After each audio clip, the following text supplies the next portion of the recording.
na política do IPHAN, né, na política de patrimônio material, que é o chamado registro. O registro é o reconhecimento oficial, vamos dizer assim, das coisas serem patrimônio, né, cultural do Brasil, patrimônio imaterial. E aí também me fizeram a pergunta que quais são, né, como é que se dá essa transformação de algo, né, se tornar patrimônio, né? Eu acho que tem duas formas de ver isso. Primeiro, que o patrimônio é, na verdade, feito pelas pessoas. Então, as pessoas, quando reconhecem que aquilo é patrimônio, ele já é patrimônio, então. Só que ele está no nível que eu vou falar aqui, que é um reconhecimento social, né? E o reconhecimento social são as pessoas que dão, né? E aí existe um outro tipo de reconhecimento que eu estou chamando aqui de um reconhecimento oficial.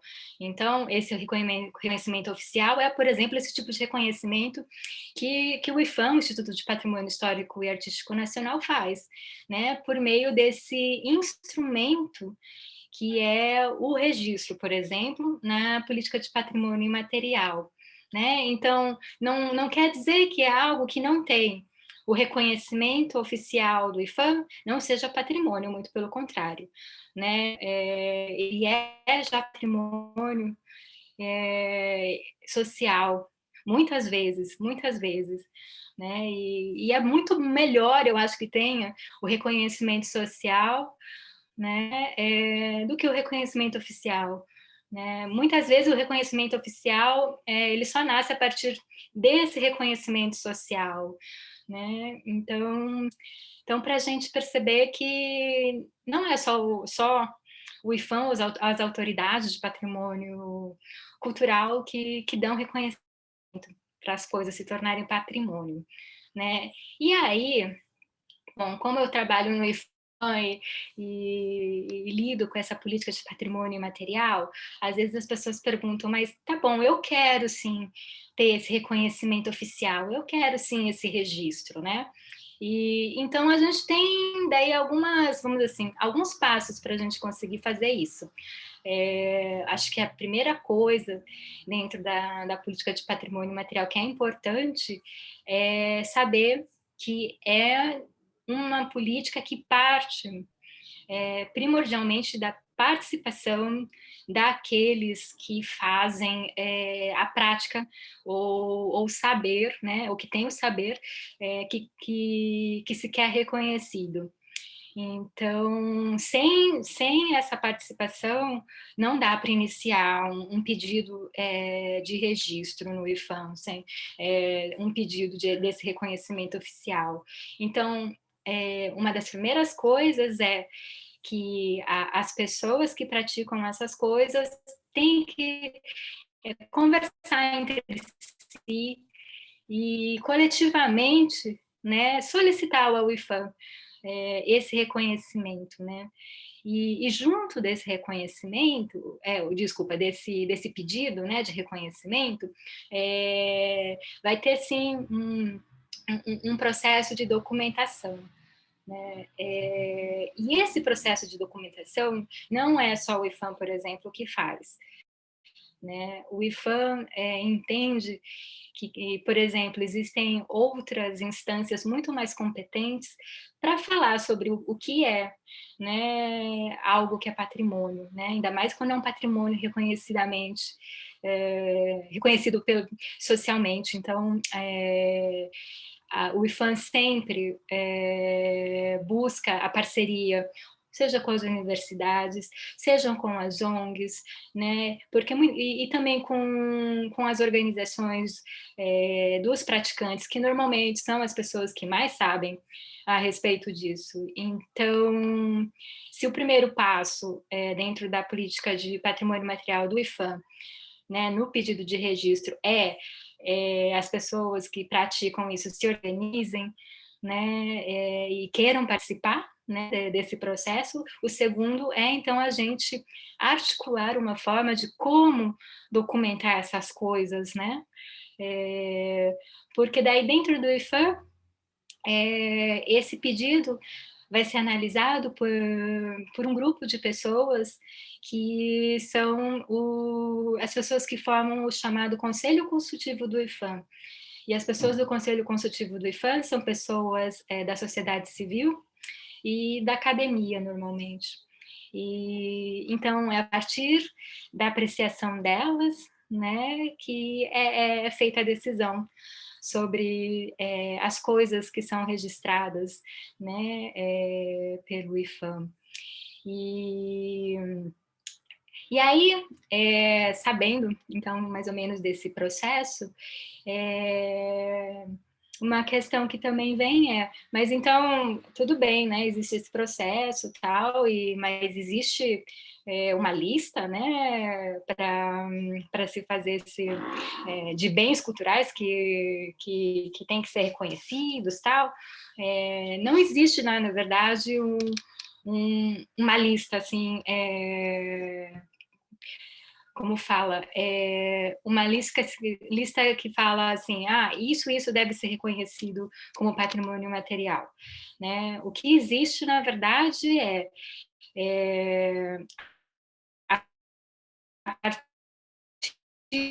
dos processos, de cada processo, cada pedido aí, né, aqueles que têm mais força em termos de organização, né, das comunidades praticantes, aquelas que conseguiram, então, né, fazer essa documentação, e aí cada vez que vai ficando pronta, vai indo. Então, tudo depende da conjuntura que se faz através desse pedido. Então, falar para vocês que é isso, não precisa, vamos dizer assim, não existe uma hierarquia entre os bens culturais, né? O que existe é a organização, que vem meio orgânica com cada pedido. Né? E como é uma política que necessita demais da participação das pessoas, tanto dos praticantes quanto da sociedade em geral, seja da academia ou seja de ONG, né? Então é um processo que às vezes, vamos dizer assim, tem diferentes ritmos para cada bem cultural, né? Eu acho que eu já estou passando aqui do meu tempo, mas falar para vocês 3 minutos já passou, nossa, então... Não, querida, você já não. tem mais 3 minutos. Que bom, então estou fazendo direitinho aqui. Mas, bom, falar para vocês que só tenho, por exemplo, a elogiar, por exemplo, a atuação de Mário Gato, que eu acompanho a salvaguarda do Fandango Caiçara pelo IPHAN, e eu acho que ninguém melhor do que o Mário Gato para falar, então, do que de fato, a política de patrimônio material, e acho que falar de como se faz salvaguarda, porque o que o Mário Gato faz é isso. Né? E assim, e eu acho incrível que, graças a Deus, em Ubatuba, vocês tenham uma instituição como a Fundarte, vocês tenham uma pessoa como a Camila Marujo para poder viabilizar, né, a existência, a salvaguarda desses bens culturais aí em Ubatuba. Enfim, eu fico à disposição para quem quiser mais informações, enfim. E aí a gente também pode conversar mais depois, tá certo? Obrigada, Simone. Um prazer ouvir você. A gente... as perguntas vão entrar pelo chat. Então, assim, a gente incentiva que as pessoas que estão aqui conosco mandem as suas perguntas.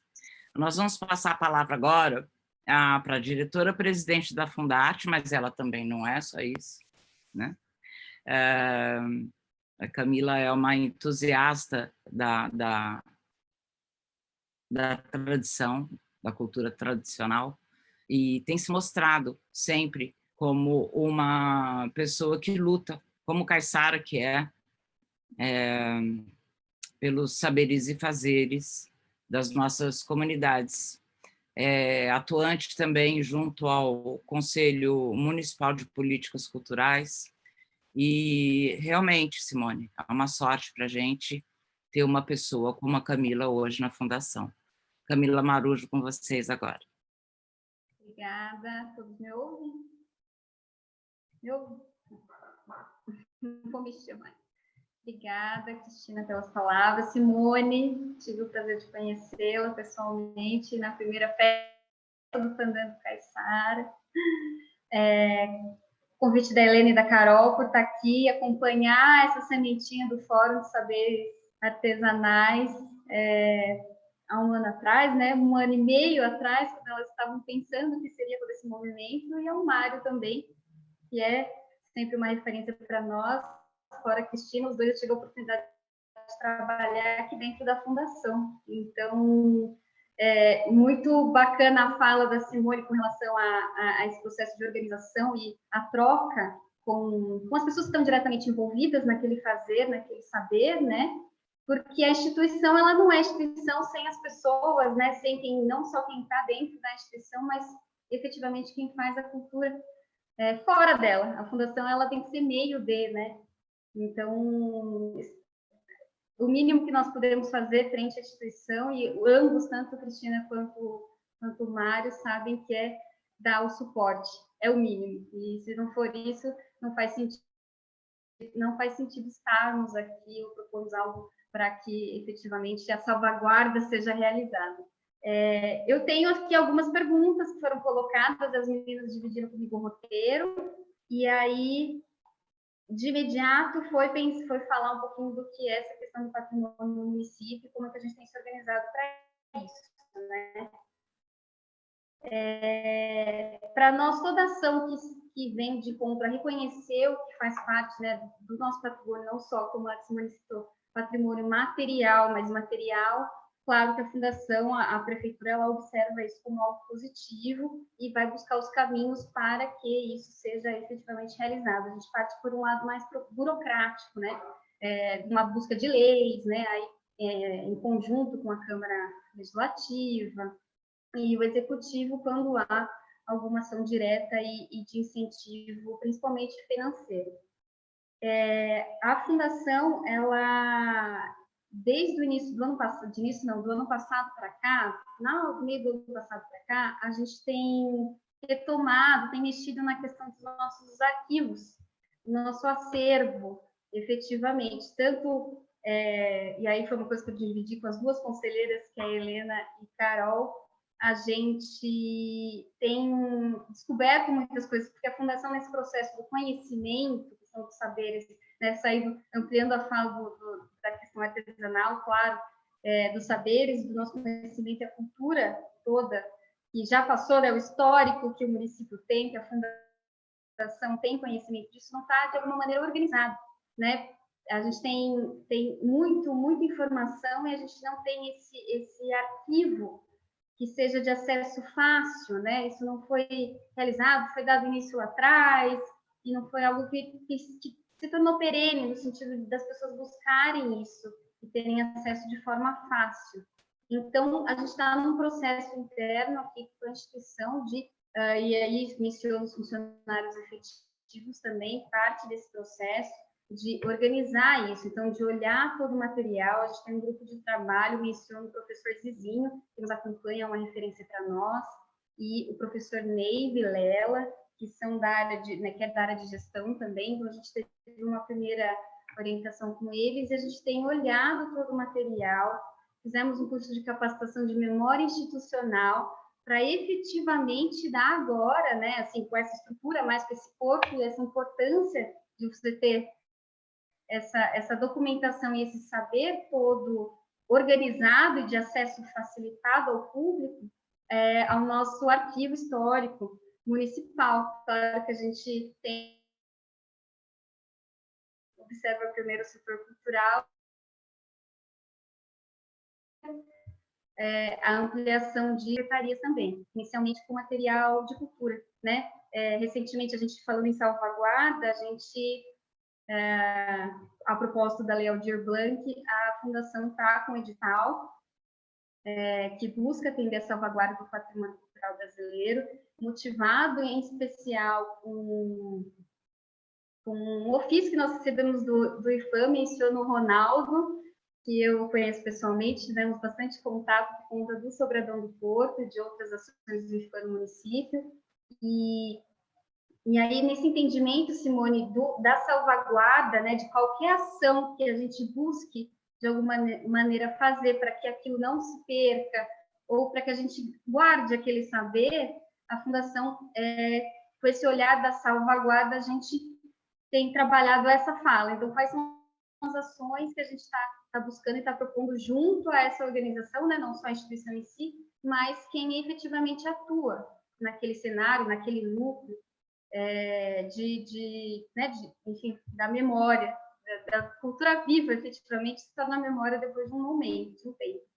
E aí, só para concluir esse raciocínio, a gente tem sido buscado pelos mestres, né? Hoje menciono, inclusive, o pessoal do Seu Dito Fernandes, o Robinho, com relação ao Congado, a gente achando documentos aqui com mais de 50 anos, que estão sob a guarda da instituição, né? E a gente quer, um objetivo macro de colocar isso para conhecimento público, efetivo, que não fique algo guardado para a gestão em si. Isso deve ser, de alguma maneira, organizado e colocado para o público. E isso tem sido uma grande busca, né? A gente está falando tanto da importância do patrimônio,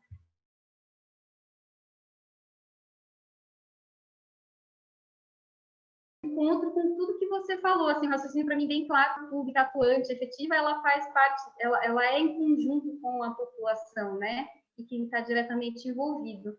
Então, qual é a responsabilidade do órgão, do gestor, efetivamente, e em contrapartida de quem tem aquela vivência, de quem está atuando efetivamente ali naquele núcleo e que também precisa, de alguma maneira, contribuir, buscar a organização daquele conhecimento, né? Para que a gente fale, às vezes, falando de registro, né? Efetivamente. A gente tem uma fala com relação ao turismo, cada vez mais as pessoas têm nos buscado, inicialmente fazem contato diretamente com a Fundação para conhecer as aldeias, muitas aldeias, e logo em seguida as comunidades tradicionais quilombolas, remanescentes de quilombo, e a comunidade caiçara, né, que tem um núcleo mais específico, o TPC, no Bonete, na Ilha das Couves. Então, nos procuram buscando contatos diretos, como a Fundação não tem nenhuma intervenção nesse sentido, a gente sempre faz o contato com os núcleos, né, as lideranças que a gente efetivamente conhece, tem mais proximidade. Cada vez mais a procura de maneira, não só os pesquisadores, a gente, Simone mencionou, e eu vou encontrar isso, porque também tem muito esse olhar para a pesquisa científica, então, de alguma maneira, esse registro, toda essa organização, essa comprovação com a documentação se faz, né, através dessa busca. Cada vez mais as pessoas têm entrado em contato conosco para buscar as lideranças e fazer esse contato, esse registro documental, às vezes em vídeo. O Mário é uma pessoa que sempre de muita referência para nós, enfim, de fala, né, de atuação diária, né, de vivência, e a gente tem feito esse contato aproximado também. Não temos nenhuma intervenção direta na questão do turismo, mas esse contato com os núcleos que a gente conhece e tem proximidade. Então, com certeza, temos um impacto no município em relação a isso, e há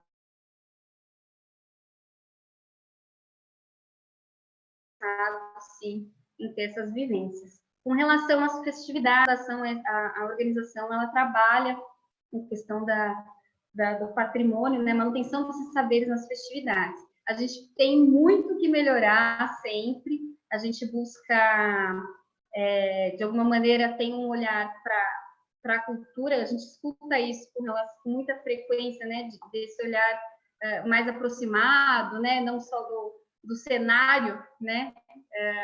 Efetivamente, de ter a pessoa que atua verdadeiramente naquela situação. A gente tem aqui uma referência à Festa de São Pedro e a Caiçarada, para nós, que são os eventos que têm maior referência. Inclusive, mencionar para vocês que a Fundação escreveu recentemente, Simone, a Festa de São Pedro no Prêmio Rodrigo de Mello. A gente teve uma avaliação positiva a nível estadual, né? Então, já posso até dizer que nós somos reconhecidos a nível estadual, a Festa de São Pedro, como patrimônio. A gente está guardando o resultado final e torcendo muito até dezembro, né? Para esse resultado final aí. E trazer, buscar sempre essa questão dos atores, né? Das pessoas que estão diretamente, os grupos tradicionais. Aí a gente tem mencionar a Arca, né? A gente tem Mário, Gata, Helena, que estão efetivamente na associação de amigos da Canoa Caiçara, né? E é uma das associações de referência para nós, foi, de alguma maneira, estimulada dentro da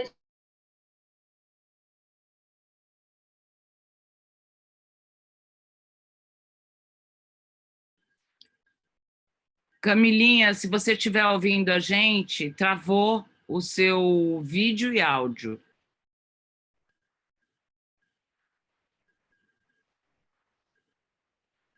Camila?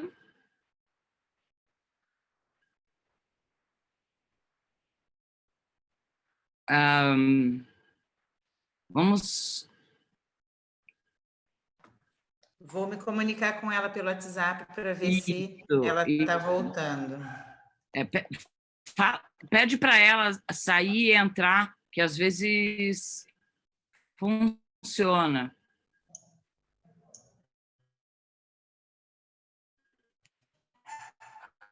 A gente sente muito esse momento que o mundo inteiro vive, porque hoje é um dia, em Ubatuba, às vezes levava a semana inteira, em que a gente via muito, no aniversário de Ubatuba, as nossas culturas, né? As nossas culturas tradicionais. E não poder fazer o aniversário de Ubatuba está sendo triste. Eu acho que está sendo triste no Brasil todo, mas para a gente aqui em Ubatuba, todo o nosso amor à nossa terra e à nossa cultura. Camila voltou, que bom. Eu passo a palavra para a Camila. Me ouve? Ai, gente, desculpa, essa internet tem me deixado da mão em vários encontros online, eu fico passando vergonha.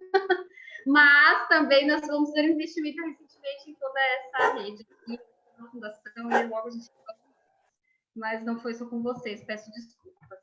Eu não sei agora onde eu parei, vou tentar concluir, que eu perdi alguns minutos, né? Você parou falando da Arca e das festividades da Festa de São Pedro Arca. Dessa ação conjunta, né, com a associação Citei a Arca, porque eles estão em conjunto conosco, o pessoal do Fandango, né, em que sentido, falando da Caiçarada e da Festa de São Pedro, para nós que são as maiores referências, efetivamente. Então, trazer sempre de alguma maneira, traduzir, né, naqueles momentos da festa, da festividade, trazer a vivência ali para aquele momento. De alguma maneira, a gente tem que melhorar,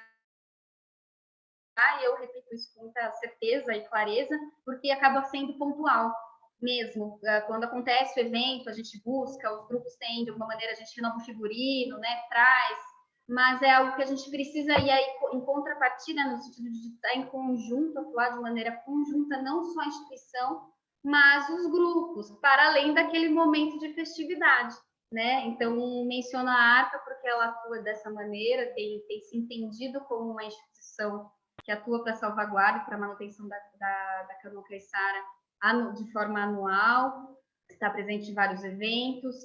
Os grupos de fandango, a gente tinha um supergrupo, agora a gente tem 6 grupos, enfim, cada vez mais a gente tem esse movimento, né? De alguma maneira tem sido potencializado.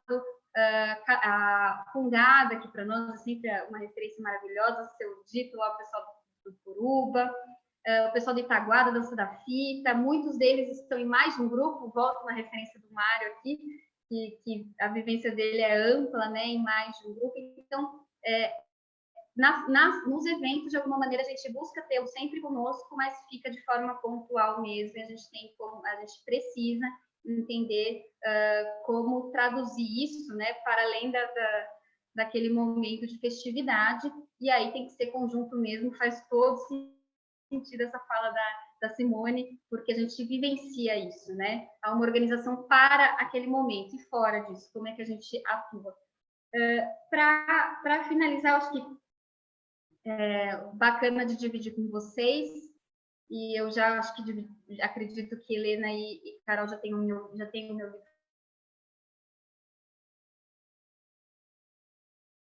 Mas Mário ainda é um acervo Memória Caiçara.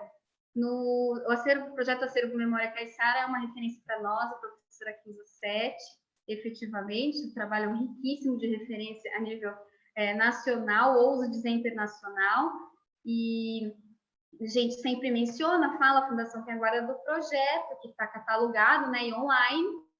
No início do ano, março para abril, a gente descobriu que ele tinha saído do ar por conta da questão da tecnologia mesmo, ele não estava mais atualizado, os dados, enfim, não sei dizer os termos técnicos. Só que a gente já fez toda a atualização, né, está finalizando a atualização para ele ser mais interativo, efetivamente, conversar mais, seja mais atrativo, porque o conteúdo está todo lá, né, tem material catalogado de pesquisa, e então ele está sendo reformulado, deve ser lançado aí nos próximos dias, efetivamente, e a nossa busca, reunião com o material que a gente está mexendo no nosso acervo aqui, de já fazer a digitalização para complementar, né, dar continuidade ao acervo. E aí ampliar, a gente vai até pedir uma orientação para a professora, porque ele acaba saindo do projeto macro inicial, que teve um olhar para a música, mas buscar ampliar além né, a nossa intenção é ampliar o acervo Memória Caiçara, então ele vai de alguma maneira, ampliar a música, a questão das danças, enfim, todo o registro que a gente tem aqui na Fundação, a proposta é, de alguma maneira, traduzir ele, catalogar ele para acesso público, acrescendo o projeto Memória Caiçara. Eu acho que é um ganho para todos nós, para além do físico, que é o que a gente está propondo aqui na instituição mesmo. Assim. Então, é algo que a gente observa aí, Mário, Cristina, as meninas que estão aqui, atuam conosco diariamente, sabem que é um pedido, é uma ânsia da população, não é algo com o Camilo, Cristina ou Mário, é algo que a gente fala disso de forma recorrente e efetivamente é algo que a gente tem estruturado. Então, uma equipe que fez uma capacitação, um espaço agora adequado para receber, ações que a gente comprova que a ação vai acontecer, e aí cabe a todos nós efetivamente cobrar e atuar em conjunto para que isso não se perca e continue, né? Porque o que mais vê são ações que começam e que não tem continuidade. Então, dividir um pouco com vocês essa informação e é isso. A cobrança no sentido de participação, né? Efetiva, faz com que a gente atue de forma conjunta para o melhor enfim, na nossa fala aqui é da salvaguarda, do cuidado da nossa memória, dos nossos saberes, a nossa história. Acho que deu meu tempo.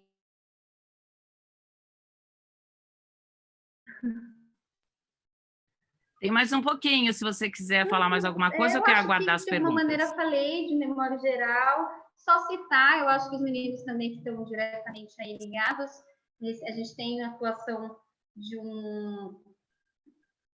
de um vereador muito atuante conosco aqui no setor cultural, e a gente deu início, efetivamente, ao projeto do Centro de Tradições Caiçaras, né? Então, eu acho que é algo que também condiz e compactua com todo esse movimento. Eu preciso mencionar o vereador Rochinha, não é uma luta só dele, ele os representa nesse momento, todo mundo aqui envolvido diretamente sabe o quanto contribuiu para que isso se concretize. E aí a Fundação tem acompanhado de perto, porque é o órgão gestor da cultura e vem com esse olhar também da gestão em fazer acontecer. Então é isso, eu agora estou à disposição para continuar com vocês e responder as perguntas. Obrigada, Camila.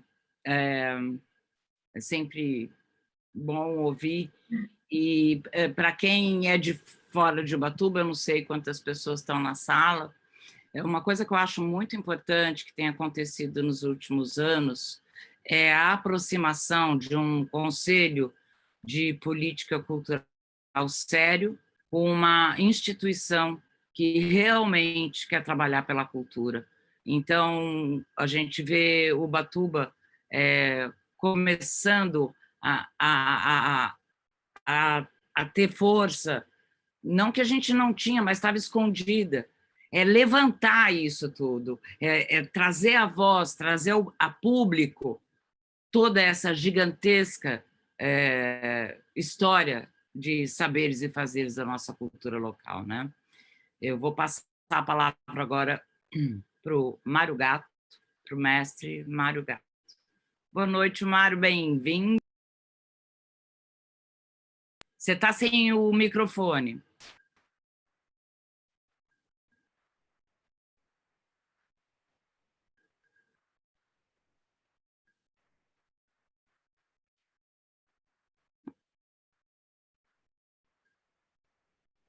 Oi, Carol.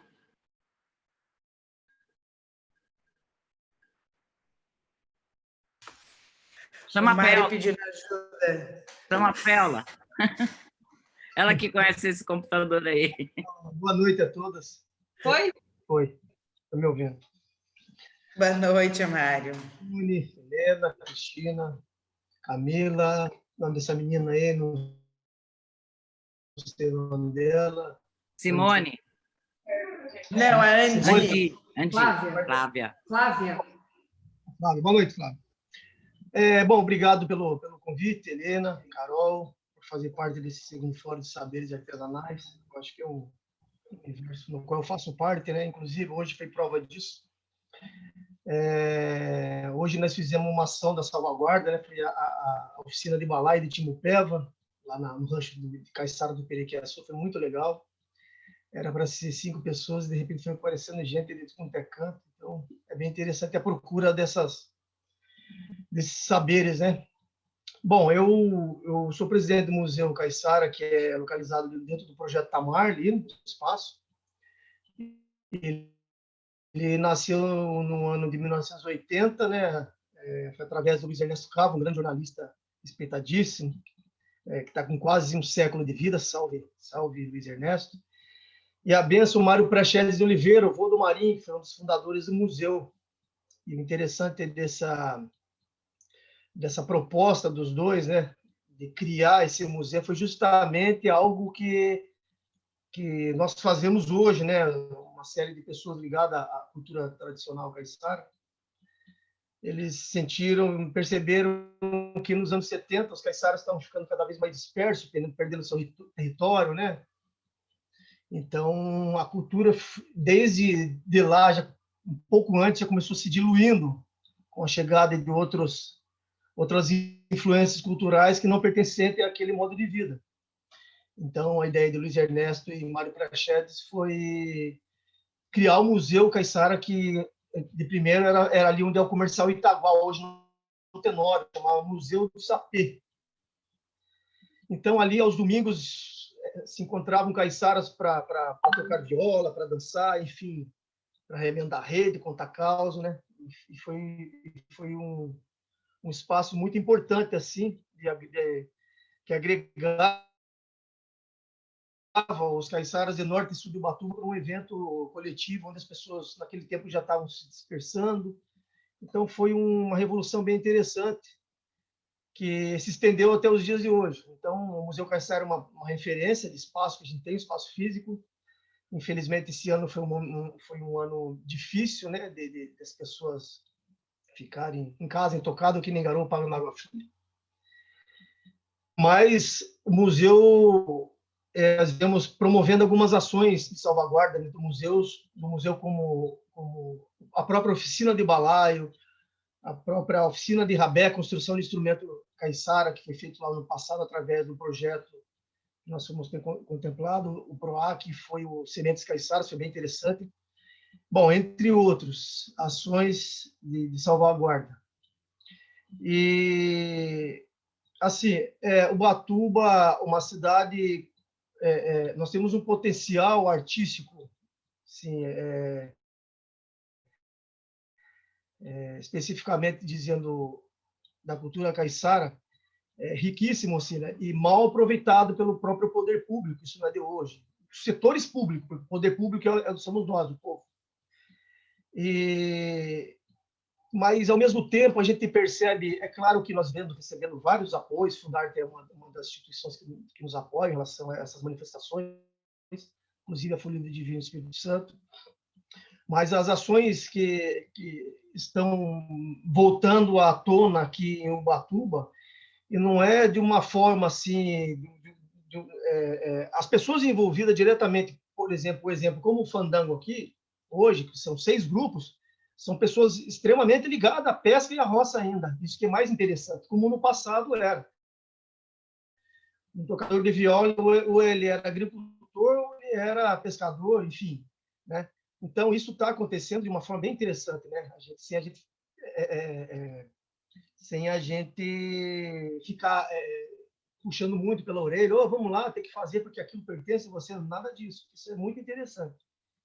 Então, e também temos a ARCA, que é a Associação de Amigos Remadores de Canoa Caiçara, uma associação formada por remadores, por filhos de caiçaras, né, Cristiano? Que promove também, junto à Fundarte, algumas corridas, e inclusive esse ano foi criado o primeiro circuito de corrida de canoas caiçara, organizado pela ARCA, em parceria com algumas comunidades que fazem parte desse circuito. E uma outra coisa é a própria Folia do Divino Espírito Santo, né, que hoje, infelizmente, esse ano era para sair 2 folias, uma norte e uma sul, e se encontrar na festa do Divino, né, que acontece ali na Matriz, que também, infelizmente, não aconteceu por conta dessa pandemia. Mas só o fato de formar 2 folias, como era no passado, isso já não acontecia há mais de 40 anos, até um pouco mais. Então, isso já é uma conquista, isso é salvaguardar, isso é uma ação de salvaguarda, vem acontecendo também de forma até interessante, espontânea, posso dizer assim. E a cultura caiçara de Ubatuba, ela está bem, graças a Deus, muito obrigado, né? E lembrando que o Museu Caiçara, ele foi proponente também de alguns projetos, né? Inclusive da Força do Mutirão, que é o prêmio do IFAM, né? Estamos da Funarte, né? Agora eu confundi as bolas. Então, inclusive, se pega os municípios vizinhos do Norte, que vêm nos convidar para algumas conversas, algumas prosas. Então, se percebe que o fandango está se estendendo entre os municípios. Descobri agora no Bonete da Ilhabela que tem antigos tocadores de fandango. Inclusive, a gente esse ano ia fazer um baile, vai ficar para o ano que vem os bailes. Então, está criando novamente elos, né? Os elos entre aqui Sul Fluminense, Paraty, e o fandango está se estendendo até Santa Catarina. Então, você percebe a força que o fandango tem, né? E eu carrego uma coisa muito interessante. O Aurélio vive dizendo que o fandango ele resiste há mais de 300 anos. Então, você percebe que essas manifestações musicais mais contemporâneas, enfim, você pega aí, passou o pagode, né? Passou o axé, passou o break nessas últimas décadas, e foi coisa de modismo, e acabou, passou. E o fandango está resistindo a tudo isso, né? E isso é muito interessante, sendo que é uma coisa muito antiga e que para muitas pessoas é novo. Bom, a Simone está aí, a prova disso, é uma super parceira da gente, né? A gente fez parte de um comitê que hoje já não existe comitê, mas existe uma comissão do fandango, e ela é super parceira. O Caiçara de Ubatuba, ele foi visto como fandango em 2008 na nossa participação em Guaraqueçaba. Inclusive, foi eu, Jairinho, Marinho e Tio Zeca. Até então, o pessoal achava que não existia o fandango para o lado de cá, que era só concentrado entre o norte de São Paulo e sul de do Paraná. Mas não, né? Vai ter Paraty, é claro, com uma nomenclatura diferente, assim, mas também é um fandango, querendo ou não, representa o fandango. O IFAM sempre presente nessa força com a gente, nesse reconhecimento. Recentemente nós tivemos algumas empresas, né, nos procurando, empreendimentos imobiliários, em extrações de areia, enfim.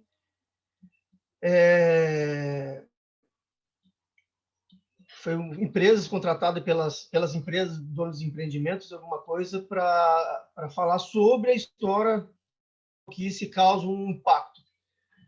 O impacto ele já vem causado desde 1940, quando melhorou a estrada Batel-Batuba. Já foi criando um impacto, então hoje em dia não é diferente. Então a gente luta, porque não dá para fazer fandango também. Eu vou ser bem sincero, a cultura caiçara ela é muito frágil, como qualquer cultura tradicional no mundo inteiro está passando por esse processo. Ela é muito delicada, ela existe sim uma tendência de desaparecer, como muitas culturas já desapareceram. Estou falando de cultura tradicional, né? E a gente vem enfrentando isso nas últimas décadas, com o crescimento desordenado, com as ações truculentas da própria polícia, né, em cima dos pescadores, dos fazedores de realidade, e não existe uma representação contra essas instituições que defendem o povo caiçara. Então, o povo caiçara vem se humilhando, como o povo indígena vem se humilhando há centenas, há mais de 500 anos. Os quilombolas são perseguidos até os dias de hoje. Então, fazer cultura tradicional, manter cultura tradicional, não é apenas, olha que coisa linda, vamos manter porque é importante. Não, está dentro do espírito da alma que a gente enfrenta todo dia. Isso vai muito mais além. E não está diferente nesses últimos governos. Esse governo atualmente mesmo se percebe que estão vendendo o nosso território. Entende? Como fazer cultura sem o território? Então, essa é a pergunta. Então, é claro que causa um impacto imenso, né? Então fica difícil, mas esse difícil para a gente nos fortalece. A gente está aí, voltando ao assunto do crescimento, né? Da força que está voltando à cultura caiçara, né? Bom, enfim, o fandango, ele salvaguarda, eu sempre falo para o pessoal, a gente tem que começar a apresentar ações em festejos populares ligados muito ao comércio, enfim, e voltar a fazer fandango na roça. O ano passado nós fizemos um baile de fandango, um São Gonçalo, lá no sertão do Batumirim, e chegando lá, a gente achava que ia ter um som mecânico lá, né, com aqueles forró que está na moda hoje, aqueles forró. Muito pelo contrário, a gente foi com esse pensamento, nós chegando lá, vamos fazer nossa função, como era falado, função, e vamos embora. E viemos de Paraty, já um baile de fandango, já emendamos no Batumirim. Chegando lá, não tinha som nenhum, eles estavam esperando justamente a gente. Então, isso chama muita atenção. E houve outros convites de casamento, de aniversário, para a gente voltar a fazer baile no sertão do Batumirim, literalmente na roça. Inclusive, não tinha nem energia elétrica. Então, isso é salvaguardar o fandango. É voltar à tona as ações promovidas pelo conjunto, pelo coletivo, né? Então, o que a gente pensa em fazer, entende? Bom, enfim, eu acho que é isso. E em alguns momentos também na prainha fizemos algumas corridas de canoa sem compromisso. Então é isso. Eu acho que esse é o caminho para salvaguardar e fortalecimento da nossa cultura. Não vou falar resgate, porque eu não gosto dessa palavra resgate, mas sim fortalecimento, porque a cultura existe, a tradicional existe. Ela está aí firme e forte. E, bom, enfim, temos um espaço bem interessante hoje no Periquiaçu, que é o nosso centro de vivências. Inclusive, hoje aconteceu a oficina de balaio, né? Que é muito bacana aquele espaço feito de pau-a-pique. Foi feito também através de mutirão, né? E isso que é o mais interessante. Então, ele não é um espaço do Instituto Argonauta, nem da prefeitura, nem da Associação de Moradia, é de todo mundo que traga ideias, propostas que somem com essa resistência que a gente vem travando há centenas de anos. Então, os mestres, por exemplo, os nossos mais velhos, carinhosamente falando, os velhos caiçaras, a gente deve muito a eles. Então, quando a gente vem fazendo esse tipo de trabalho, eles se sentem muito orgulhosos. É isso que eles esperam, né? Porque eles acham que Eu percebo, né, em alguns tocadores assim mais velhos que eles ficaram acuados, assim, que aquele momento deles foi se acabando e a gente está trazendo de novo, né? Então a gente traz esses mestres de novo para esses bailes de fandão. Então eles se sentem super à vontade dentro do ambiente deles, do habitat deles, assim, e traz muita memória, muita lembrança boa que contribui com aquele momento que a gente faz ali coletivo. A cultura caiçara em Ubatuba, ela tá bem de saúde, graças a Deus, ela tá bem, né? Eu acho que o voto frágil, existe a tendência de desaparecer, eu não tenho dúvida. Não é fácil resistir a tudo isso, esse processo de transformação. Ela tem que acompanhar esse processo de transformação, porque a cultura é dinâmica, então. Mas a gente não tem que perder a essência a gente não perde. Mas é isso, eu acho que é um pouco da minha fala, né? Eu faço parte do Instituto Capiá, que é uma instituição que nasceu em 2014, que vem promovendo algumas ações de forma até da comunidades quilombolas, que é fortalecimento e aproximação dos mais velhos para a juventude da comunidade, é algo que dá super certo. É promover essas ações dentro da comunidade, despertando novamente esses mestres, o orgulho de ser caiçara, e ensinando os mais novos a aprender um pouco dos saberes, do fazeres caiçara, porque o que simboliza toda essa resistência são os saberes, é uma rabeca, um balaio, é uma canoa, são objetos de resistência, são objetos que identificam as comunidades. Você consegue identificar uma canoa de proa mais alta ou de proa um bordo mais alto, você consegue identificar de que praia e município pertence essa canoa. Então, ela serve como um objeto não só de resistência, mas de referência, né? Referência cultural tradicional.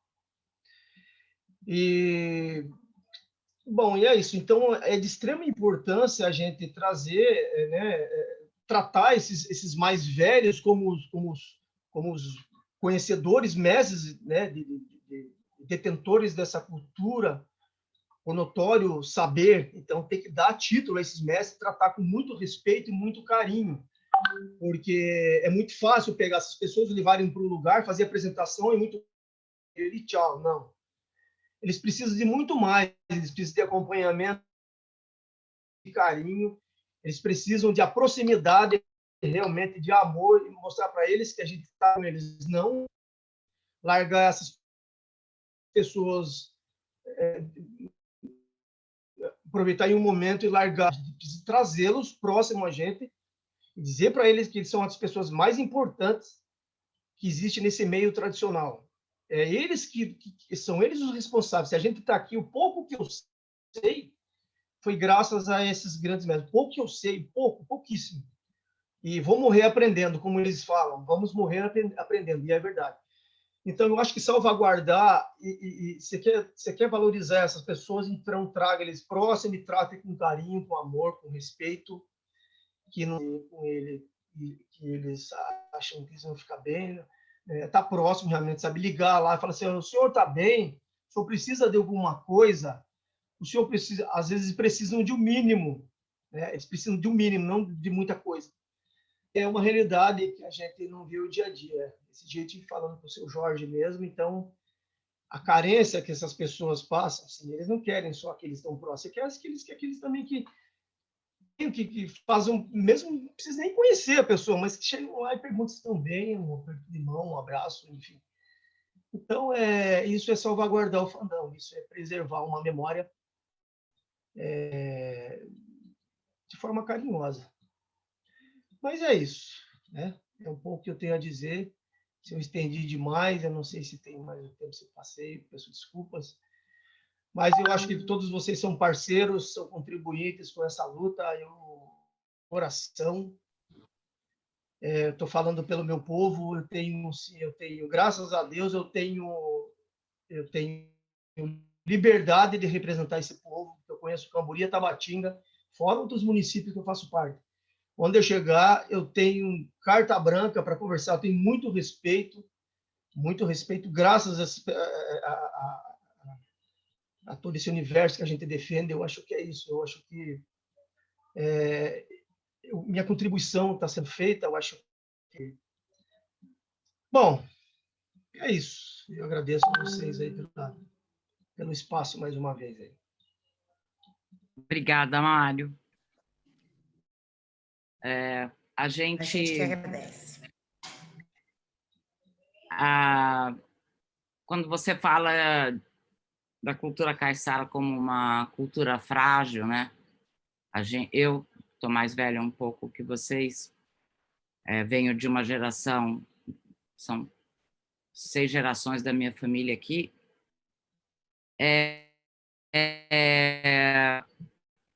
chega a acelerar o coração, porque tem muito ainda, tem muito a ser divulgado, e a gente não quer passar. Eu vou dar um exemplo só, que foi um dos mestres do Mário, quando ele fala que, às vezes, o que um mestre ou uma mestra precisa é de como é que vai? Vamos tomar um café?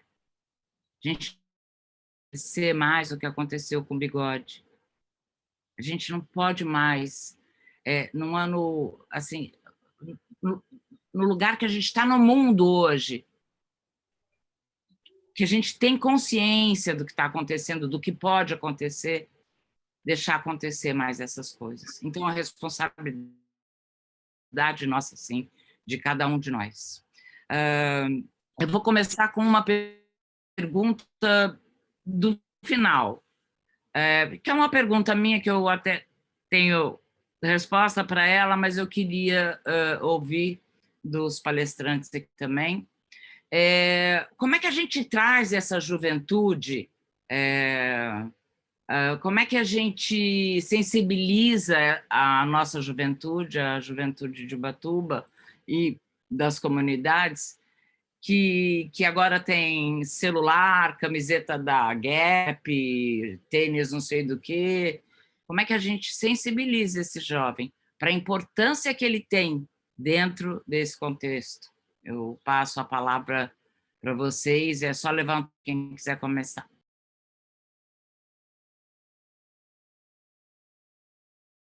Mário?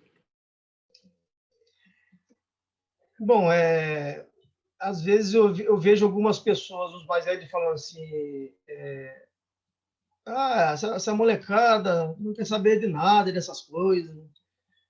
E eu vi e vejo que é muito pelo contrário. Assim. Na verdade, eles não têm o acesso a essas ações, por exemplo, essa cultura tradicional que pertence a ele, ou depende de onde ele vem, se ele é de Minas Gerais também tem suas particularidades, enfim. Mas a prova disso foi de vários projetos que nós fizemos nas escolas, por exemplo, né? Um Fandão, Sementes Caiçara. Você pega no Puruba, que são adolescentes, jovens, que super, né, acompanham super assim, da forma que você falou, né, o Pia, Pá de Marco, enfim, eu acho interessantíssimos, é o universo deles, né? Mas, ao mesmo tempo, quando nós fizemos o trabalho lá, que chegou eu e a maioria de 70, 80 anos para dar as oficinas, todos eles participaram dessas oficinas. Eles não tiveram vergonha nenhuma, em nenhum momento. Eles dançaram ciranda, eles tocaram instrumento, porque, ao mesmo tempo, para eles, que é algo muito antigo, para nós, que é muito antigo, isso, muito velho, no bom sentido, para eles é algo muito novo. Então, eu não vi em nenhum momento algum jovem chegar e falar: eu não vou, que eu estou com vergonha. Muito pelo contrário, eles participaram ativamente dessas ações que nós nas escolas. Foram 4, 6 meses então foi muito interessante isso, porque isso em outros momentos eles iam embora e voltavam: meu avô tocava viola, falou que tocava viola, meu pai tocava rabeca. Então só foi importante esse momento para que eles conseguissem ter essa conversa, né, com o avô, com o pai, e eles descobrindo tudo isso, que esse universo é muito grande, né, do fandango, enfim. Então, eu acho que é uma questão de acesso mesmo a eles, assim.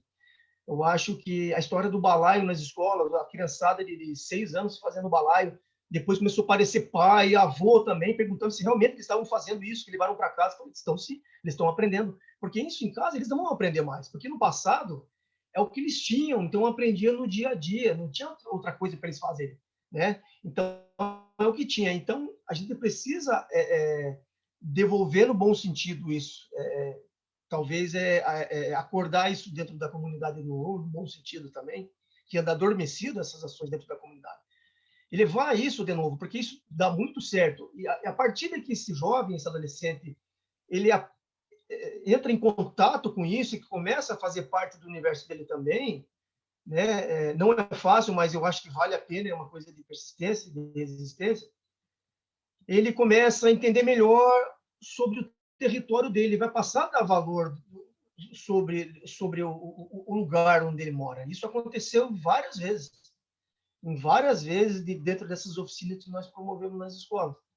Então, é uma questão de acesso mesmo, e levar de novo essa cultura para dentro da comunidade. Né? Por exemplo, você pega uma festa sei lá, do Almada, um exemplo, ou do Singuaba, a Fundarte oferecer essas atividades dentro em troca, de repente um apoio cultural para que fortaleça isso da comunidade, desde que ele arque o compromisso de que eles mantêm isso dentro da comunidade, ou uma associação investindo em ações de salvaguarda dentro da comunidade. Fazer esse tipo de troca, isso é uma troca decente, uma troca bem interessante, que eu acho que junto é junto mesmo, tá ali, ó, aqui, de mãos dadas, entende? Não largar nenhum momento e acompanhar esse processo e valorizar realmente essa comunidade antes que chegam outras coisas que não pertencem ao modo de vida deles, uma conta e fica mais difícil. Enquanto tem Ubatuba, tem todas essas manifestações vivas, vou falar, não vou esconder isso, desde a pesca artesanal, cultura, artesanato, religiosidade, está viva, ela está aí, está acontecendo de forma espontânea. Antes que seja tarde demais. A gente tenta fazer, eu sei que está dando resultado, mas é um universo muito grande que precisa ser recuperado e fortalecido. Obrigada, Mário. Alguém tá? Eu quero complementar. Na verdade, dividir com vocês uma experiência, assim como o Mário fez, o que a gente observa. A atuação, eu estou até lendo aqui, acho que a Adriana deve ser professora, tem falado no 9º ano. A gente vê a atuação forte quando nas escolas, que é o primeiro ponto de partida para nós, né? Então, educação e cultura, elas andam juntas, é indiscutível, e é onde a gente tem um cenário pronto para atuação. E aí, com uma atuação forte da gestão prefeitura, né?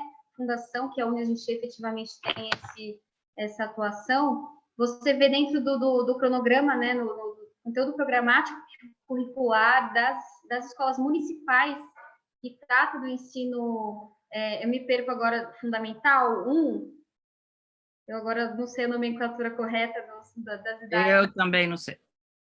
Os mais os novinhos, né? Que é onde o município tem atuação direta. Então, você vê esse trato e Mário, mas foi onde ocorreram as ações do projeto Sementes Caiçaras, né? Nas escolas municipais.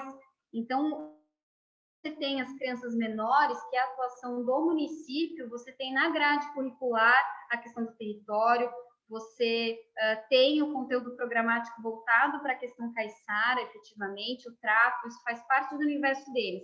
E aí, quando você parte para o Estado, né, que aí seria a fase seguinte, a atuação ela acaba se perdendo, né? Então, a gente observa isso porque a gente atua com as oficinas culturais, também nas escolas, e isso é muito claro para nós. Isso tem voltado a nossa discussão aqui, não é de hoje, fanfarras também, né? Que há uma ânsia por isso, então, tinha fanfarra, tinha isso, tinha aquilo, e a gente foi fazer a gente teve um entendimento com pessoas que atuavam diretamente nos grupos e nas escolas, porque tinha investimento direto na questão também do Estado, os grupos maiores e a idade em que as pessoas, as crianças na escola voltadas para isso, né? Que é um universo em que a gente dá a possibilidade, o acesso, como disse o Mário.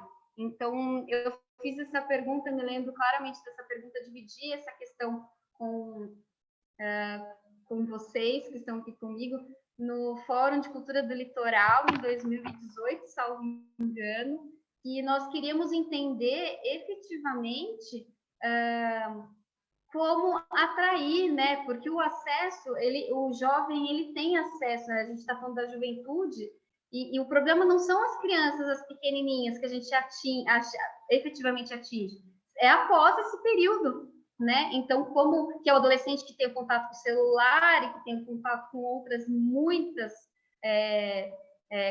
culturas e modos, enfim, saberes, mas qual é a linguagem que a gente vai utilizar para chegar nesse jovem, para falar da cultura popular, da cultura tradicional caiçara? Então, nós também precisamos entender isso, né? A gente não tem uma resposta pronta, porque o acesso, eu acordo contigo, Mário, e tenho certeza que isso está fácil para a gente entender que faz parte do processo, mas não é o acesso, eu acredito que não é só o acesso que a gente viu na prática, que tem a ver com essa idade e o que eles procuram naquela idade, como atingir eles, né?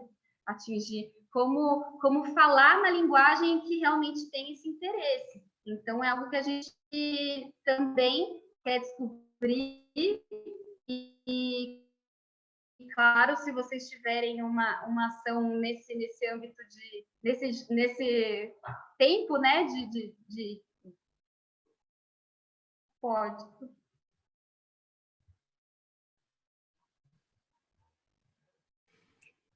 A gente vê a Adriana participando aqui, provavelmente é professora, né? E ela está dizendo que está finalizando a pesquisa feita com os alunos do 9º ano sobre a vida e a obra do mestre Bigode. Adriana, talvez você seja alguma das Adrianas que eu conheço. Eu tenho bastante coisa sobre o Bigode, e o Mário também. Então, no que a gente puder ajudar, eu estou à sua disposição. Acredito que estamos com a finalização do pedido na Câmara para que seja considerado patrimônio cultural e artístico de Ubatuba. Eu não sei se ela está se referindo ao mestre em si, e ela está perguntando o que a Fundação fez pelos artistas locais. Aí você vai ter uma lista, Camila. Adriana, só me corrija, eu complemente ali. De alguma maneira, a gente tem atuado de forma pontual, né? Então, falando da cultura popular, né, tradicional, que acaba sendo o nosso foco aqui hoje, então esse apoio tem se dado nesse âmbito. Então, eu cito os grupos de fandango que foram recentemente representar o município, às vezes é uma troca de figurino, não só de um grupo, mas de outro, esses cachês voltados às festividades. Então, reafirmo isso, esse compromisso, esse entendimento de que a gente precisa atuar, né, aí algo fora, né, além da festividade, que isso acontece, não é de agora, tem aí outros momentos de registro com relação a isso, de apoios diversos, mas para além disso, acredito que a informação para dividir com vocês é esse processo de digitalização desse mexer nesse documento histórico que a gente está buscando agora, estruturar isso e dar o acesso, porque muitos grupos, aí voltando um pouquinho na fala da Simone, que foi uma referência, eu vou esclareceu de alguma maneira essa fala, toda a questão da organização disso tudo. Então, a gente fala tanto, né, você mesmo cita aí esse estudo pelo Bigode, a Fundação tem com certeza documentação para contribuir com a sua pesquisa, mas eu não tenho isso organizado, né? E isso não é resultado de 1, 2, 3 anos atrás, é resultado de anos e que agora, ou em algum momento, já foi dado esse início, mas a gente volta a estruturar e buscar meios para que a gente realmente tenha isso digitalizado de acesso ao público de forma clara.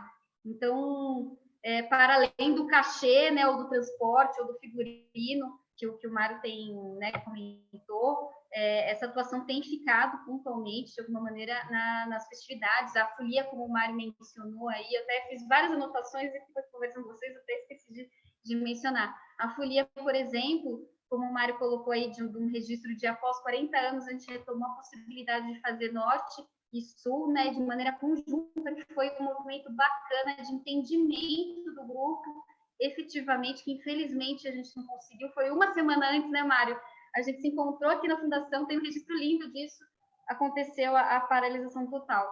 E é importante dividir com vocês que, por exemplo, esse olhar, esse apoio governamental que a prefeitura dá para a folia, isso não acontece nos municípios do lado aqui, porque a gente fez essa pesquisa diariamente, confirmem isso. Não acontece em Paraty, esse apoio direto, né? Não acontece em São Luís do Paraitinga, e são municípios com referência à folia, né, do divino, efetivamente. Então, entender que a gente ainda não temos, né, buscamos sempre a melhor, e esse apoio, a proposta de um mundo ideal, de ações em todas as frentes, mas dentro do nosso escopo, que a gente tem buscado atuar, tem sido, eu acredito, que tem contribuído para esse resultado aí, desses grupos que estão aí cada vez mais interessados, essas pessoas, esse interesse direto que tem sido resultado, eu acredito, das ações também, em conjunto com né, da população e, no caso, órgãos gestores e a fundação.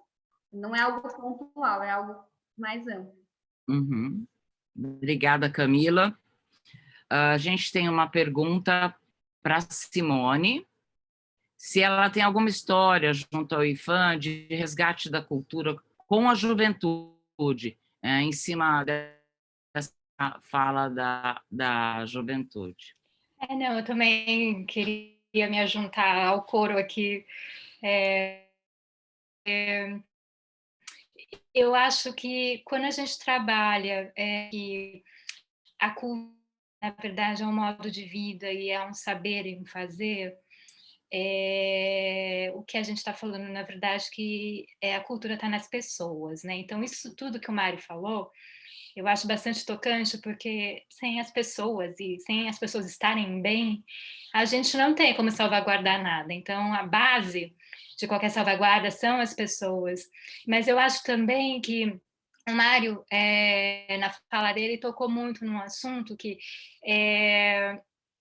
porque a cultura, né, quando a gente vê como um modo de vida, ela ultrapassa, vamos dizer assim, as caixinhas que, por exemplo, os governos têm, né?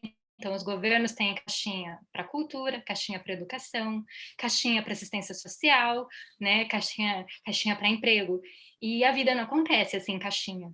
Né? E, então, acho que um dos desafios, por exemplo, da política de patrimônio cultural, de qualquer política de cultura, eu acho, né, na verdade, é justamente fazer essa articulação, né, entre as várias políticas, porque a vida das pessoas é articulada, a vida das pessoas é muito maior.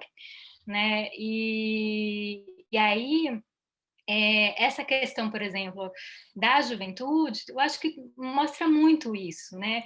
Que, por exemplo, dentro do IPHAN, né, e o Mário também participa muito dessas discussões que a gente está tentando consolidar o plano de salvaguarda do Fandom Caiçara, e essa questão, né, das novas gerações e da educação já foram identificadas, né? O que a gente ainda não conseguiu a gente acordar quais ações, então, a gente tem que investir, né? E eu acho que, graças a Deus, né, o Mário já fez, já está fazendo isso, por exemplo, né, e conseguindo por si mesmo através de editais, né, fazer com que, de alguma forma, esse saber dele circule, né? E que,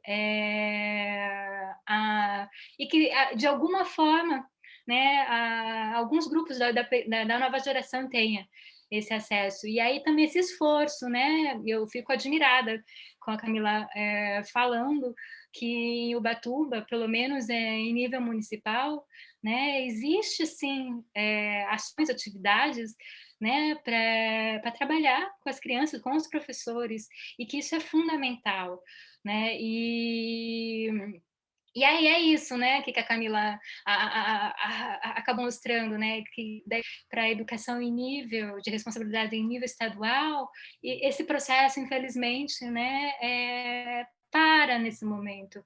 Então, essa dificuldade são, eu acho que entre os diferentes setores do governo, né, que é isso, educação, cultura, assistência social, saúde, essas coisas, né, mas também existe também entre as próprias entes federativos, né, entre o município, estado e o governo federal. Então, para nós que estamos nos órgãos públicos, para a gente é um dos maiores desafios, a gente sabe, né? Porque Mário, por exemplo, já está fazendo salvaguarda, mas como é que a gente, então, consegue, de fato, que essa salvaguarda seja efetiva? Né? Então, o maior desafio, eu acho que é isso, é a gente tentar articular. Só que é isso, né? A gente está, por exemplo, eu estou nessa caixinha da cultura, né? Como é que a gente convence os nossos colegas da saúde, ou nossos colegas da educação, que é importante, né? Fazer essa abertura para a questão da cultura local, das culturas locais, das culturas populares, né, das culturas que fazem parte, né, da diversidade do Brasil. Então, é bastante difícil, né, isso. Mas eu entendo, e de fato é um desafio.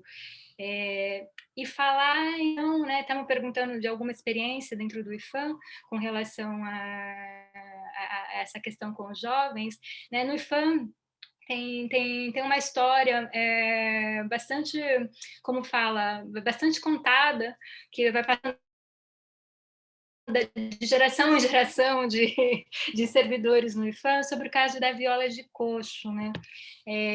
Porque quando estavam sendo feitos os estudos, né, da documentação para o registro, né, havia assim poucos mestres e tinha alguns mestres que tinham conhecimento de certos pontos específicos de como tocar a viola de coxo, e eles estavam muito velhinhos, né?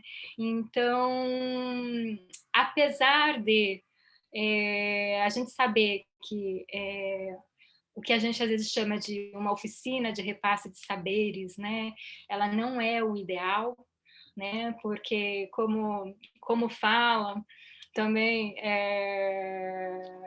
Aurélio e também o Cleiton lá, que são fandangueiros de mão cheia, junto com o Mário, fandango você não aprende às vezes na escola, você aprende vivendo, né, uma vida caiçara, que é uma vida, né, que você tem contato tanto com a mata quanto com o mar, né, e com toda essa devoção, enfim, local que existe. Então, tendo em vista isso, né, no caso da viola de coxo, foi organizada uma oficina assim, mas nem todos os jovens, né, vamos dizer assim, eram parte das várias comunidades que tinham ali, né, mas foi. E aí o que aconteceu, né? Infelizmente, sim, esse mestre faleceu, né? Mas enfim, a partir dessa ação que não foi a ideal, pelo menos, né? Esse saber desse mestre sobreviveu. E aí esses jovens formaram diversos grupos, né? Então teve os grupos que, entre aspas, são reconhecidos como sendo das próprias comunidades, mas também teve alguns grupos, vamos dizer assim, modernetes, né, que, enfim, misturaram coisas, né, e de alguma forma, né, esse saber desse mestre, então, sobreviveu, né, seja enfim, então, e eu também, só finalizando, porque eu acho importante também um outro ponto que o Mário tocou, e que é uma continuidade dessa questão da articulação, né,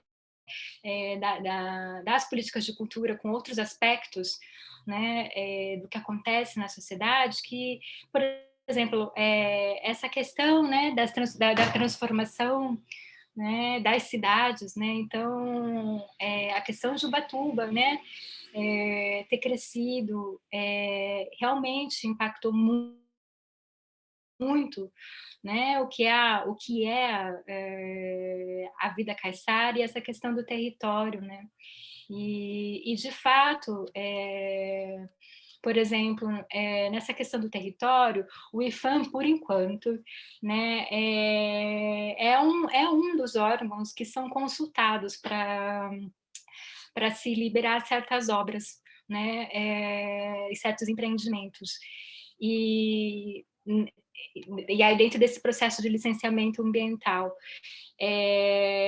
infelizmente ou felizmente, eu não sei, a gente precisa avaliar muito bem isso, né? Está sendo discutido atualmente um novo, né? Um novo marco legal para o licenciamento cultural e ambiental.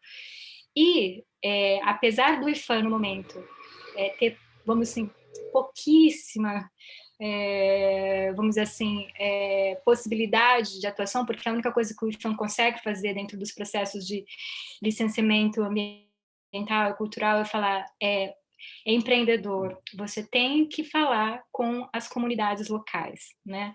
E você tem que mostrar para a gente, né, que essas comunidades locais, elas consideram que o seu empreendimento não os impacta ou as impacta, né? Só que, enfim, esse processo é muito novo para todos, tanto para o IPHAN quanto para os empreendedores, né? E aí também são envolvidas empresas de pesquisa, né? E daí cada empresa de pesquisa fala com diferentes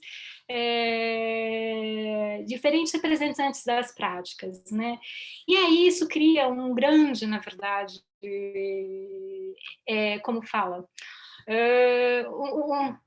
um grande calhamaço de papel que, na verdade, não mostra, na verdade, como as coisas acontecem, né? E daí fica parecendo só um rito. Então, acho que a gente também tem que pensar em formas, né? Como a gente pode orientar como a gente pode orientar tanto os empreendedores, e também como o IPHAN, né, pode consolidar uma forma que, de fato, né, os praticantes atingidos consigam, né, expressar o que, de fato, eles pensam desse impacto desses empreendimentos. E aí, só concluindo, então, atualmente, no Congresso, está sendo rediscutido isso. E, infelizmente, a tendência é tirar cada vez mais vários órgãos dentro dentro desse procedimento do licenciamento ambiental. Então, para a gente prestar atenção, né? Porque a questão do território eu acho importantíssimo também, Mário, e eu concordo. Tem muita coisa que não dá para você fazer se você não vive uma vida caiçara, né? O fandango é uma das coisas, mas tem muitas outras coisas também. Simone. Né? Desculpa aí. Obrigada, Simone. A gente está vivendo isso em Ubatuba agora, né? Nos últimos anos, mais gravemente.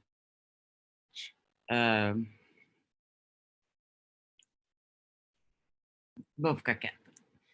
A Carolina Labarca, a Carol Labarca quer fazer uma pergunta, e depois tem uma pergunta do William, e a Helena coloca um ponto aqui também que é muito sensível. Carol? Ela já fez a pergunta. Foi para a Simone. Ah, tá. Deixa eu achar a pergunta do William.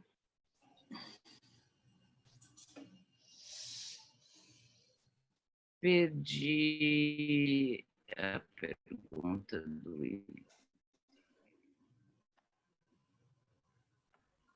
Um minutinho, gente, por favor, paciência com a velhinha aqui. William. Aqui, Como ó. conectar a rica cultura local com as diversas e infinitas possibilidades de economia, que a economia criativa apresenta?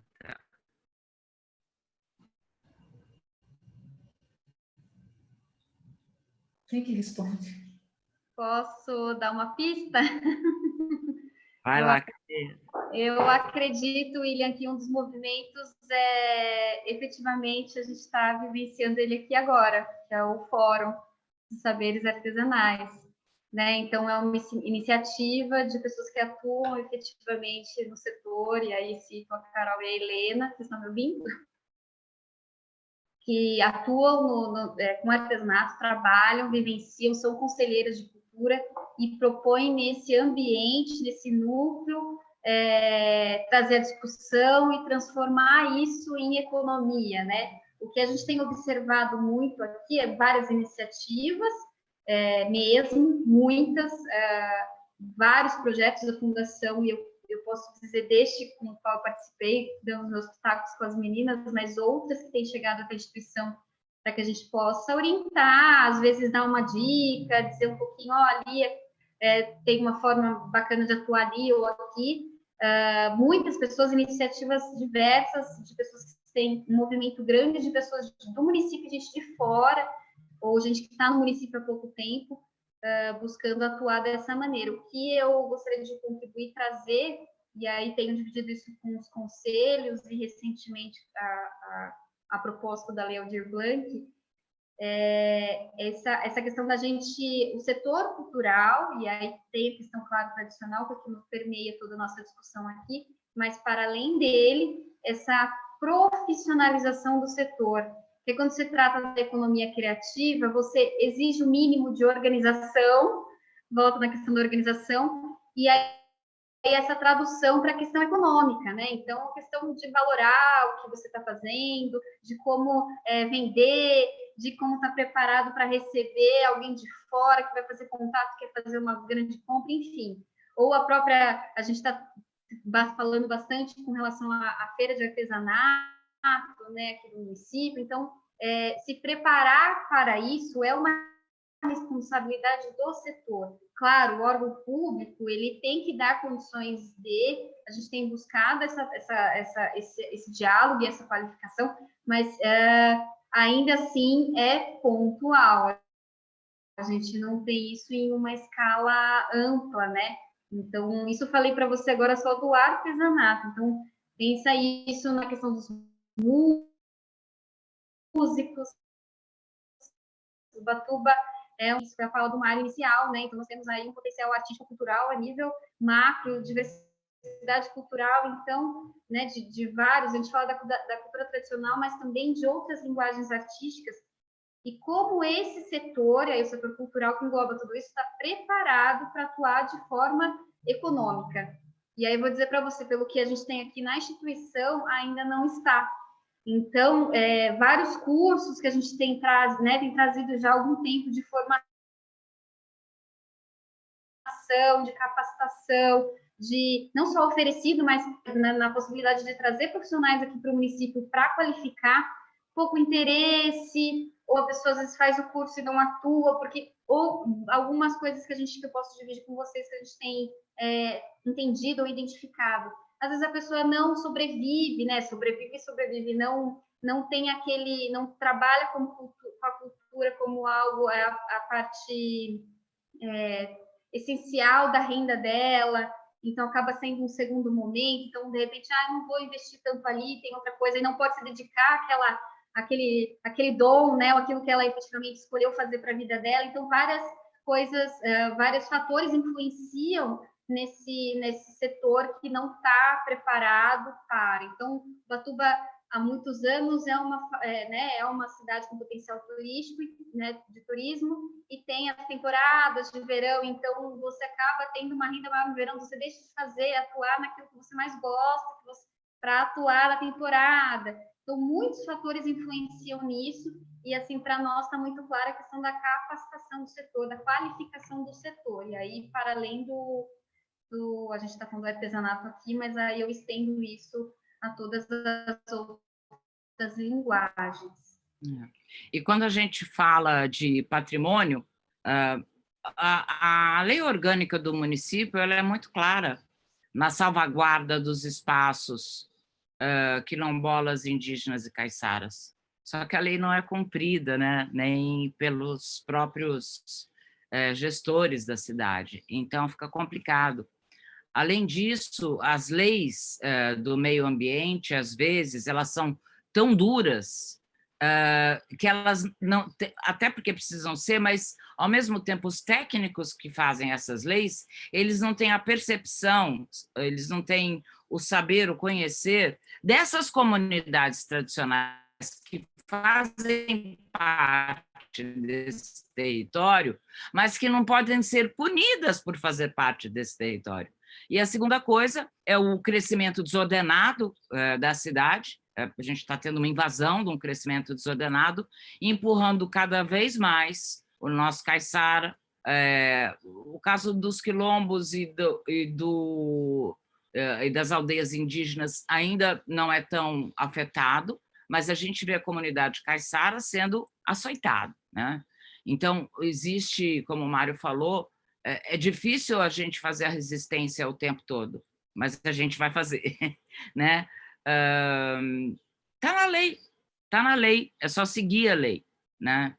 É uma lei muito linda, que não é cumprida. E a gente vem passando também por um processo, pegando um comentário do próprio Mário, de que as empresas construtoras elas estão consultando o grupo de Fandango. Por quê? Porque está na lei. Não é só o impacto ambiental, é o impacto social. E quando a gente fala de cultura caiçara, esse impacto social é muito grande, porque cada vez mais o caiçara está sendo retirado do seu território, que é a beira do mar. Eu queria... Inaceitável a verticalização, inaceitável. A gente vai lutar, estamos lutando. E queria saber se o Mário quer completar.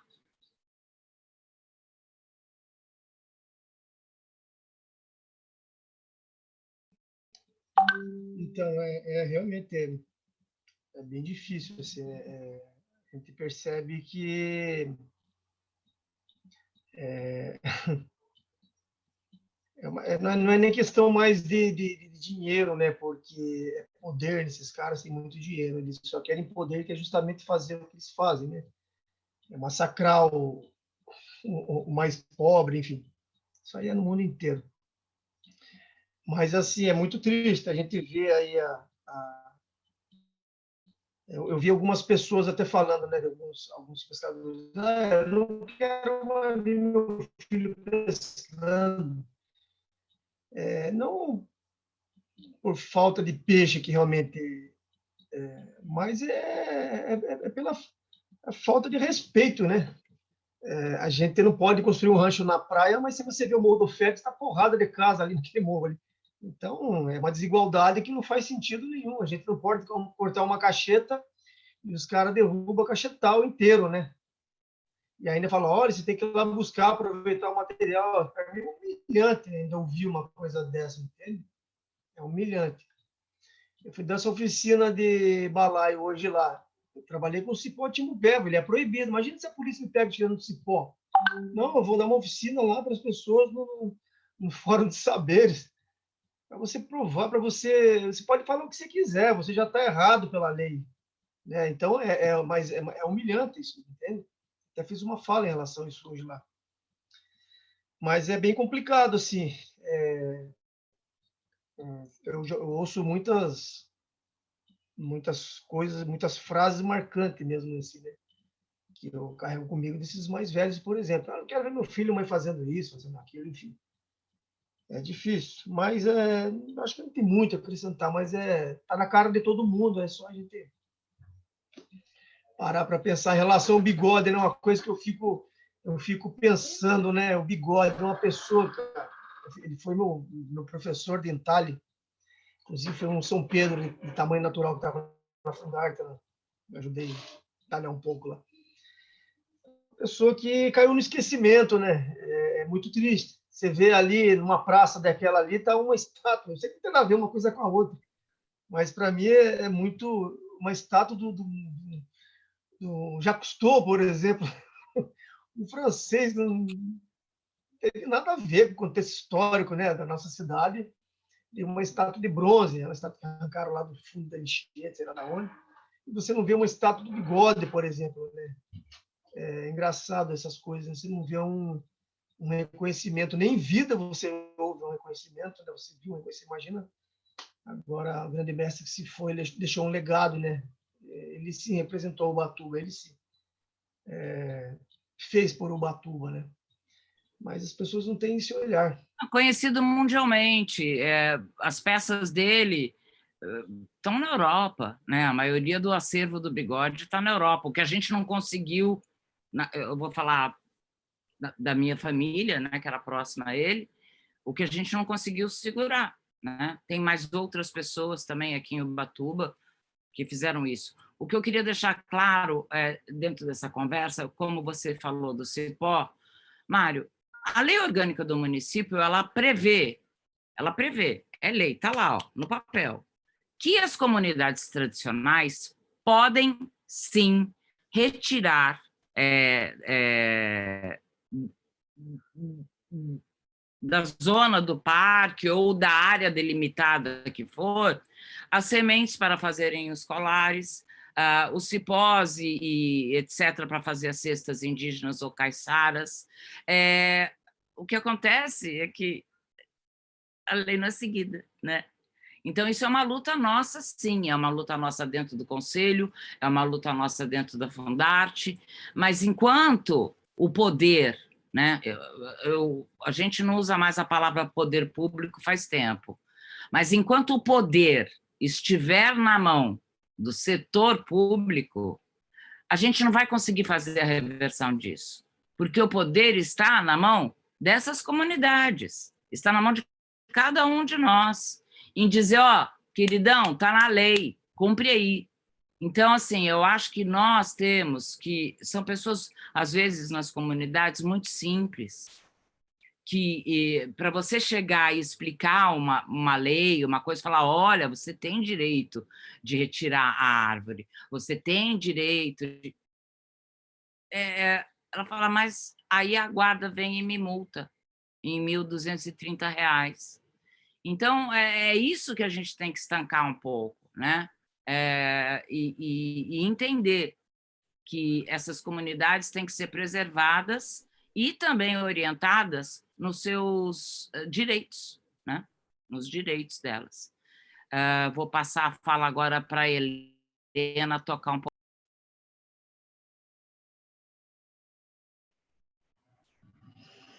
Bom, pessoal, acho que a discussão ela é meio sem fim, né? A gente tem muito anseio, muita vontade de soluções. Eu acho que um dos propósitos do nosso fórum é encontrar essas soluções, né? E a gente precisa desses debates com respostas. Eu acho assim que... a Carol está complementando aqui, né? Os debates, eles também despertam. E é isso. O nosso tempo está acabando e eu gostaria, assim, de agradecer demais a riqueza que foi essa conversa de hoje, né? Eu acho que a contribuição de todos vocês vai ampliar a nossa mente, nos dar direcionamentos, a gente vai coletando... Oi? Entender um pouco. Aumentando o nosso entendimento, né? Com a contribuição de vocês. E vamos trabalhar para arrumar essas soluções. Eu acho que esse é o nosso maior propósito, né? Encerrar esse fórum no dia 31, com a elaboração de mais uma carta, com todos esses anseios, que a gente apresente e consiga soluções. Vou abrir para a Carol falar. Então...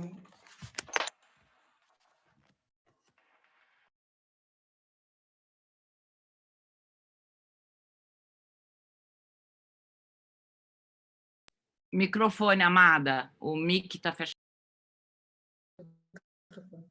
Eu quero agradecer a oportunidade de vocês estarem aqui, né? Agradecer Simone por ter aceitado o nosso convite, Camila por estar aqui com a gente, Mário, a Flávia que está fazendo aqui a tradução, né? Interpretação em Libras. Muito obrigada, Flávia. Cris, demais, arrasou mais uma vez. E agradecer a Funarte que nos deu o prêmio para a gente poder estar realizando, agradecer ao Conselho Municipal de Política Cultural que nos está apoiando, a Fundarte, que também nos tem apoiado bastante, e a Prefeitura de Ubatuba. E a Casa Sumidouro, que nos está obrigada para todo mundo, obrigada pelas pessoas que estão assistindo pelo Facebook, as pessoas que entraram na sala aqui no webinar. Lembrando a todos que amanhã temos mais uma mesa redonda, ecodesign e artesanato, a gente vai tratar sobre a questão do design, a questão do manejo, a questão dos materiais. Vamos ter a professora Cíntia Malaguti, da USP, da Faculdade de Arquitetura e Urbanismo. Vamos ter o Ramo Negro, um artista visual de São Paulo, trabalha com movimento negro. E vamos ter a Nalva, do Instituto da Árvore, que vai estar falando um pouco sobre o trabalho daqui de Ubatuba, do trabalho artesanal. Todos convidados e obrigada. Fala do vídeo, Davi. E também temos Cosvivências, que são os vídeos que a gente coloca no ar às 6 horas da tarde no canal do YouTube e no Facebook. Hoje a gente colocou o vídeo sobre a canoa de um tronco só, que a gente tem os depoimentos do Renato, do mestre canoeiro Renato e do seu Maximiano, mostrando um pouquinho de como que é feito essas canoas de um tronco só. E amanhã nós vamos ter a apresentação com o Joca, que ele trabalha com taboa, trabalha com as fibras vegetais no trançado, ele é lá de Caraguá. Ele também tem prêmio de mestre da cultura do IFAM, né? Foi nomeado mestre. Vai estar com a gente amanhã na vivência. É isso, muito obrigada. Obrigada a todos. Vocês querem se despedir? Camila, Simone, Mário? Bom, obrigado, pessoal, mais uma vez. Obrigado, Simone, que está presente com a gente no ano. Cristina, aquela menina, esqueci o nome dela, Camila, Helena. Flávia. Muito obrigado por esse momento maravilhoso de conhecimento. Obrigada, Flávia. Valeu. Obrigado. Também agradecer esse convite, esse movimento, esse compromisso, dizer que a Fundação é o órgão gestor da cultura do município, junto à prefeitura, atua em conjunto, e as ações aqui vêm de acordo com o direcionamento da gestão. E aí entender nesse propósito todo de movimento para um bem comum, de competências, né? Entender o que cabe a um de nós como sociedade organizada, o que o movimento lindo, esse movimento da cultura tradicional que tem aí de alguma maneira aflorado e tem possibilitado toda essa nossa fala, o que cabe a um de nós. Aí dentro falo em nome da gestão pública, acaba a ser direcionado a mim e a Simone, que estamos nos órgãos, mas o que cabe a cada um de nós dentro das suas instâncias, e aí isso vem também de encontro com a atuação, não só no município, com as leis, mas as competências macros de fiscalização disso. Agradecer novamente a Simone e a Cristina pela mediação, Mário, Helena, Carol, por esse movimento lindo, cada vez mais atuantes, né? O crescimento potencial, e também a nossa intérprete hoje. Boa noite. Obrigada. Boa noite, Camila. Não, eu só tenho o que falar. Nossa, estou muito honrada de estar aqui nesse debate, assim, que eu acho que vocês conseguiram, acho que mostrar o que é, né? Quais são, de fato, os desafios que são enfrentados por quem, enfim, vive dentro desse universo, né, da cultura e da cultura tradicional, e eu fico admirada que vocês se organizem e se manifestem, né? Assim como a Camila, eu também acho que o IFAM, né, tá super aberto também, né, porque tem vocês também como parceiros, entende vocês também como parceiros, né, e enfim, agradecer demais então, o convite, agradecer, né, ao Mário, à Camila, né, pelo compartilhamento, enfim, dessa mesa e desse debate, e parabenizar a Carolina, Helena, Cristina, né, pela organização disso tudo, que isso tenha vida longa. Né? Nossa, é um dos primeiros eventos que eu participo que tem uma tradutora de Libras, e eu acho esse esforço maravilhoso. Maravilhoso. Né? Então, gente, ó... Valeu, foi uma ótima noite. Eu vou passar para a Helena e para a Carol fecharem, deixo aqui também o meu abraço a todos, o meu desejo de presente de aniversário para Ubatuba, de uma cidade mais ética, mais responsável, que olhe mais para os seus indivíduos, para as suas culturas, e pelo povo de Ubatuba. Parabéns, Ubatuba. Ubatuba, sua linda, como a gente fala. Carol, Helena.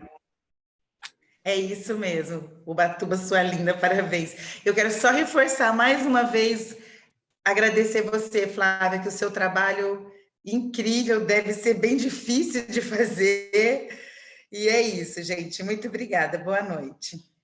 E olha, a gente foi super pontual, hein? 21 horas.